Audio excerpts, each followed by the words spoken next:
marka dad walaala oo isqabtaan walaaluhu haday doonaan dee walaalo isdilo taariikhda ku aragtaan inaan baabihii dilaa baabihii wiilkiisa dila arrintaa ka dhacday gobolka Sool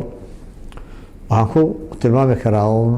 ayaan daran reer Somaliland ka dhex dhacday bay ahayd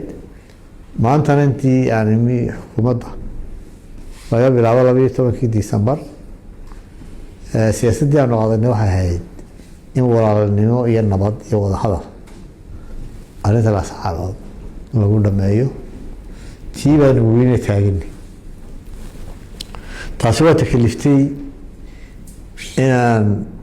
bishii koowaad 2025 sameeyo guddiga nabadda ee odayga ka yahay Cabdulqaadir Jirde waxaan u sameynay in dadku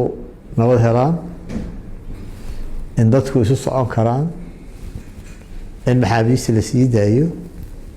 in walaaltinimadii iyo wada noolaanshihii la soo celiyo maalina kama nasan marka soo noqoshada Fahima iyo muwaadiniinta kale ee timiba waxay qayb ka qaadanayaan isu soo helowgii israbitaankii iyo walaalnimadii inay soo noqoto oo soo dhaweynaynaa si la xadliban soo dhaweynaynaa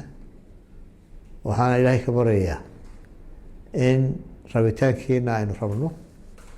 in niyad wanaag ah oo suurta galo